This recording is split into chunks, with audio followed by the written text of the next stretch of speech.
오늘도 우리 예배 가운데 함께 하신 주님을 찬양합니다. 그리고 예배를 통해서 우리가 살아가는 이유를 발견할 수 있는 우리 모두가 되시길 주의 이름으로 축복합니다. 소리가 좀 괜찮으신가요? 제가 듣기에는 좀 많이 울리는데 괜찮으십니까? 예, 감사합니다. 미국에서 노예를 사고 팔던 시절에 어느 집 주인에게 이 신임을 받던 이 조라고 불리어지는 노예가 있었습니다.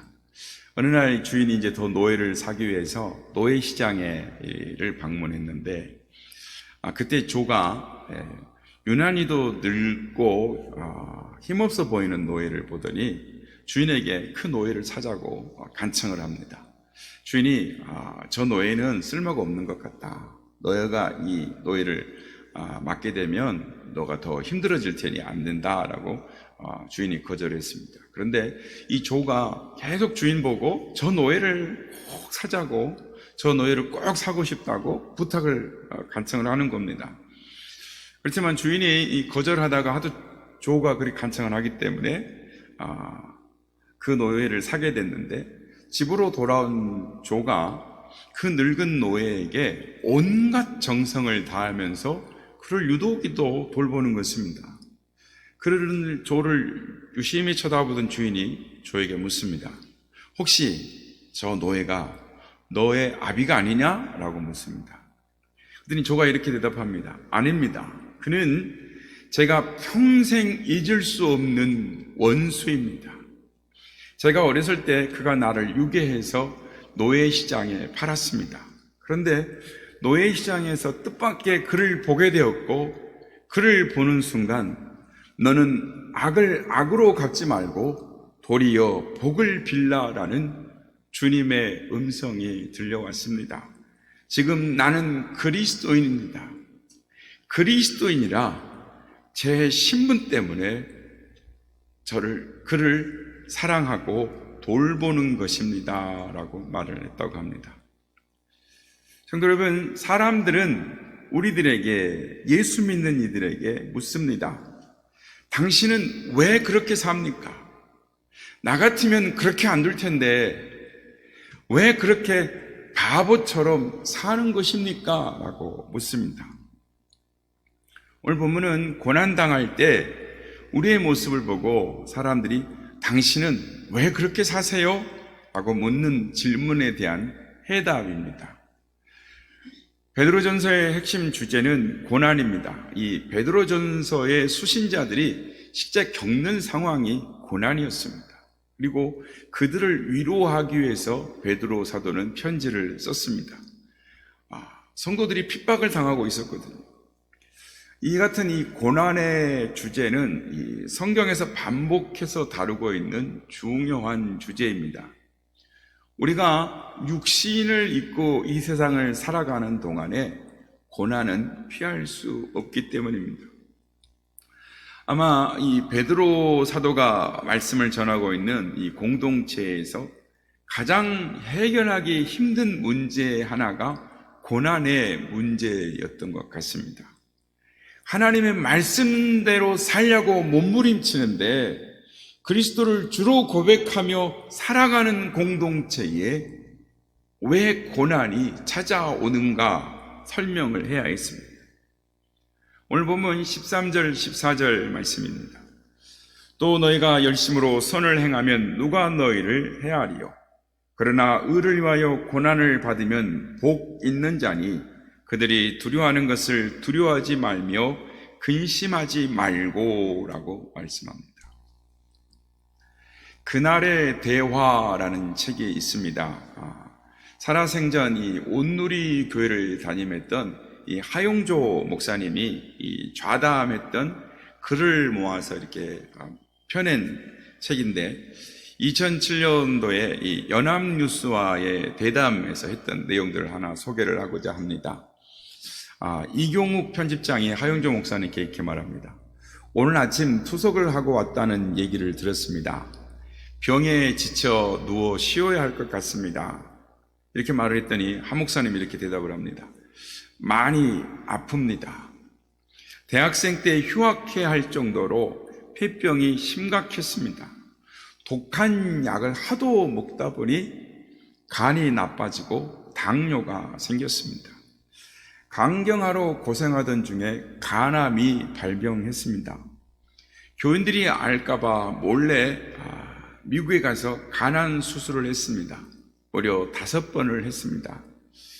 지금은 암세포가 없어졌다고 합니다. 그런데 사구체가 망가져서 투석을 해야 합니다. 제 몸의 병을 생각하면 쥐구멍이라도 들어가고 싶은 심정입니다. 하지만 하나님을 생각하면 내 병은 내 발끝에 있습니다. 제일 좋을 때가 설교할 때입니다. 아무리 아파도 설교하러 갑니다. 마음에 불이 일어납니다. 30년 동안 병마와 싸웠고 정복했지만 이것을 이길 수 있는 비결은 사역이고 선교일 뿐입니다 라고 말을 했습니다. 여러분, 우리가 생각해 보면 그렇게 귀한 사역을 하고 큰 교회 담임 목사님이 같으면 병 안 걸리고 하나도 아픈 데 없이 건강하게 100세 이상 살면서 사역을 할 것 같습니다. 그런데 왜 그런 귀한 분이 폐병에, 당뇨에, 간암에, 그리고 신장이 나빠져서 투석을 하다가 46년생인데요. 2011년 향년 64세로 돌아가셔야 했겠습니까? 당시 한국교회 복음주의 4인방이라고 불리는 목사님들, 하용주 목사님, 홍정길 목사님, 또 이동원 목사님, 그리고 사랑의 교회를 담임하고 있는 오카는 목사님. 오카는 목사님은 1938년생으로 2010년 향년 71세로 세상을 떠납니다. 허구한 날 나쁜 짓만 하는 인생들이 많고도 많은데 그런 인간들은 잡아가지 않으시고 왜 그런 분들이 돌아가셔야 했을까요? 왜 그랬을까요? 근데 여러분, 그게 인생인 것입니다. 인간은 누구나 고난 속에 살다가 하나님이 부르시면 언제든지 떠나는 존재들입니다. 하나님 앞에서는 큰 교회, 작은 교회, 큰 목사, 작은 목사, 훌륭한 인간, 나쁜 인간 없습니다. 다 똑같은 인간인 것입니다. 오늘 본문 말씀에 의를 위하여 고난을 받으면 복이 있나니라고 말씀을 합니다. 우리가 고난을 받기 위해서 기도할 필요는 없습니다. 하지만 우리에게 다가오는 고난을 복되게 할 수는 있습니다. 우리가 나쁜 짓을 하다가 고난을 당하면 창피한 일이지만 의를 위하여, 주를 위하여 열심히 살다가 병이 찾아온, 고난이 찾아오면 복이 있다. 이렇게 적어도 핍박 시대를 살아가던 사도 베드로의 믿음은 복이 있다라고 고백을 했던 것입니다. 하영조 목사님이 그래서 이런 표현을 했습니다. 고난은 파도와 같습니다. 파도는 멈추지 않고 계속해서 칩니다. 당신의 인생에 고난이 올 때 휩쓸리지 말고 이겨내십시오. 파도를 타면 스포츠가 됩니다 라고 말했습니다. 여러분, 고난의 파도에 휩쓸리지 말고 멈추지 말고 파도를 타고 나가십시오. 그러면 그것이 스포츠가 된다라는 것입니다. 베드로 사도는 오늘 보면 15절에서 소망의 이유를 묻거든이라고 말합니다. 세상이 가장 궁금해하는 것이 있습니다. 소망을 가지고 사는 사람입니다. 더욱이 인생의 고난 가운데서, 억울한 핍박 가운데서 소망의 끈을 놓지 않는 사람들을 보면 세상은 우리들에게 궁금증을 가지고 묻게 될 것입니다.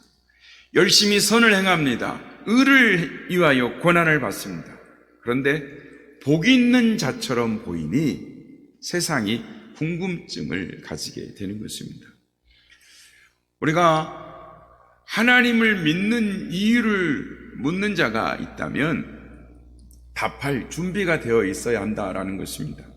그런데 전제가 있습니다.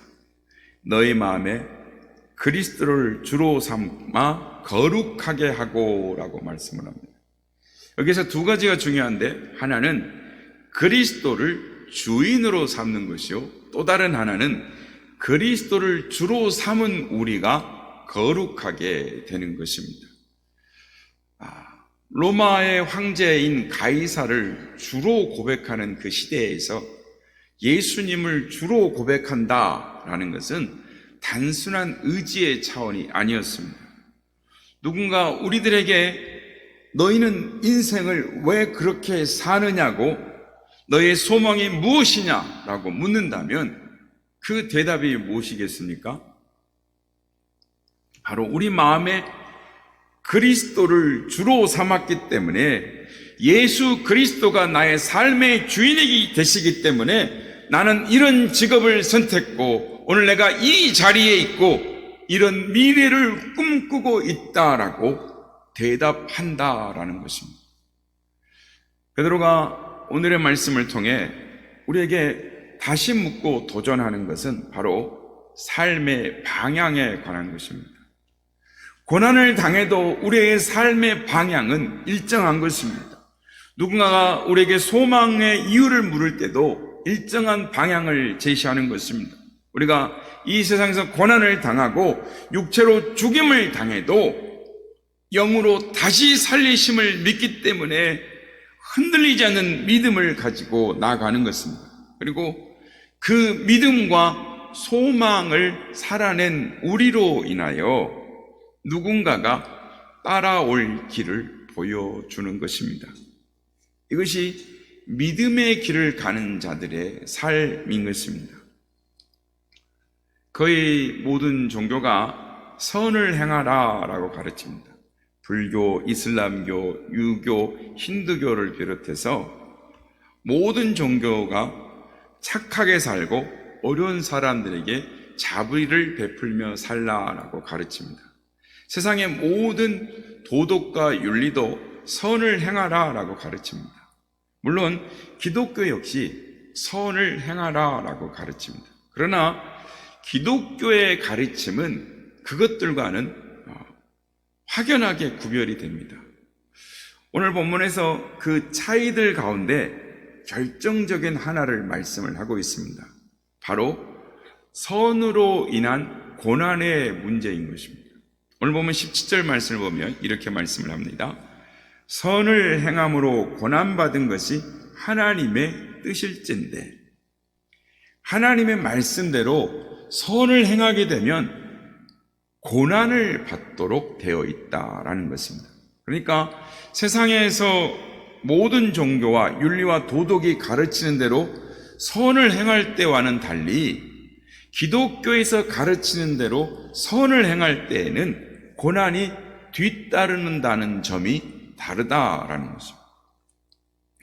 어느 목사님이 이 숭실대학교 이 교목실장님과 말씀을 나눈 적이 있었는데, 숭실대학에서 여러 해 동안 이 몽골로 해외 봉사단이 이렇게 나갔답니다. 그런데 두 팀이 계속 참여해 왔는데, 하나는 교목실에서 이 파견한 팀이고 또 다른 하나는 이 어떤 봉사 이 관할 부서에서 파견한 팀인데, 겉으로 볼 때는 똑같이 농촌에서 봉사를 합니다. 아이들에게 영어를 가르치고 또 봉사를 하는 것이죠. 그런데 그 결과가 크게 다르게 나오더라는 것입니다. 교목실에서 파견한 이 봉사팀은 사람들이 변하고 진심으로 고마워하더라는 것이죠. 그 팀이 의도하거나 강요하지 않았는데 교회가 세워지고 영적인 역사가 일어나더라는 것입니다.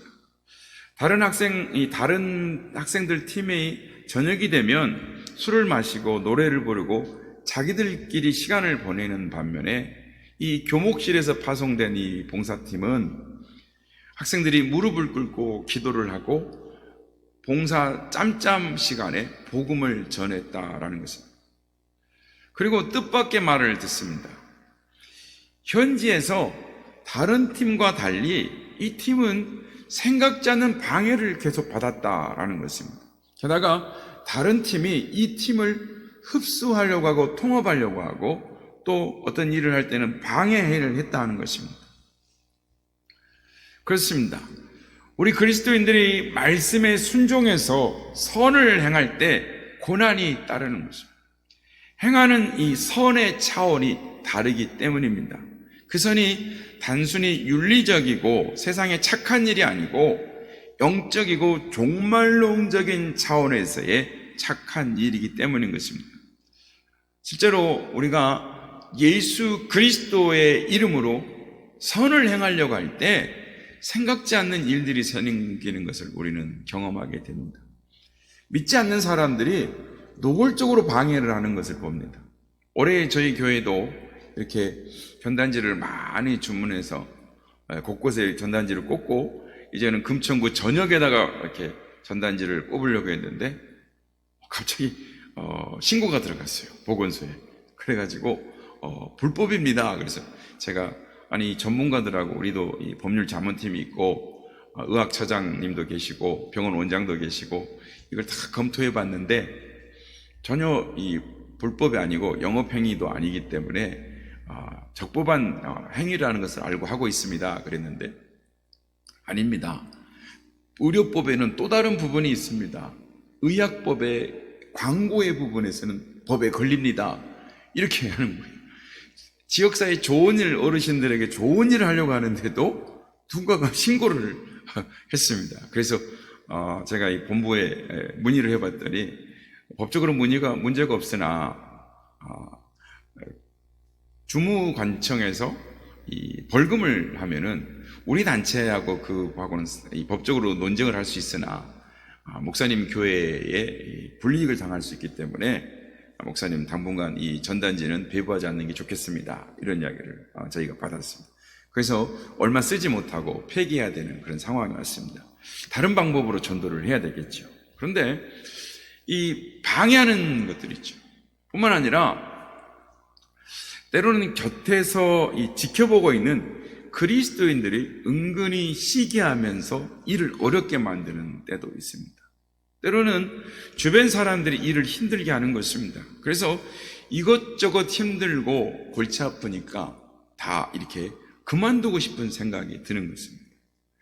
우리는 여기서 본문의 권고를 기울여 들어야 하는 것입니다. 14절에서 이렇게 권고합니다. 두려워하지 말며 근심하지 말고 라고 말합니다.